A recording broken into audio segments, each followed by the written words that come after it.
The 2D ribbon, when we drop it into our scene tree or scene editor window, you can see it just looks like a long rectangle. And if we click on the icon to go into the properties editor, there are a lot of different options here for us to change this 2D ribbon. Much like the 2D patch, we have an interactive mode which we can come over here and turn on. And when we do that, we get these handles here. So we can drag these handles around just by coming up into the scene editor here and clicking on the handles and dragging them to create a ribbon or the shape that we want.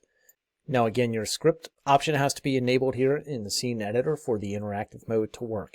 Over here in the right, we have several other options that we can work with in the design of your ribbon. Number one, we have our control point values here, which we can increase. So if you want to add the number of control points within this ribbon, you can.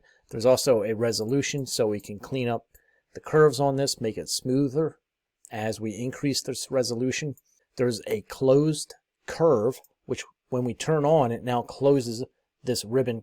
And even with it closed, you can still grab the handles and move it around.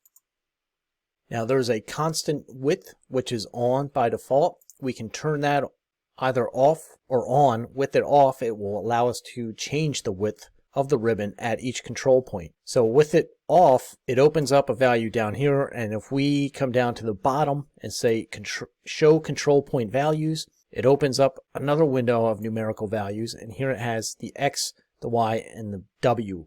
So if we adjust the width of the W, you can see what it's doing to the first point up there, and we can adjust the width at any point on this ribbon. So if we wanted to make the width of our fifth point a little skinnier, we could come in and just adjust that as well under our W settings or control point values. We also have a control point size. You can turn them small or big. There is a show spline, so you can turn this off and or leave it visible.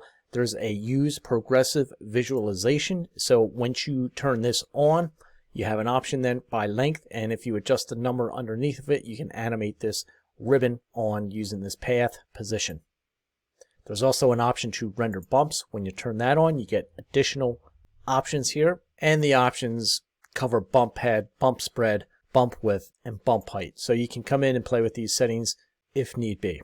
So if we turn our bumps off and go back up to the top of our ribbon settings here, we also have a working mode, and we can turn this to a filled area or a double outline. So you can see what it does when we apply the changes there. So that's the gist of the 2D ribbon. This is also going to be useful in certain other plugins that we can use, such as our spline effects.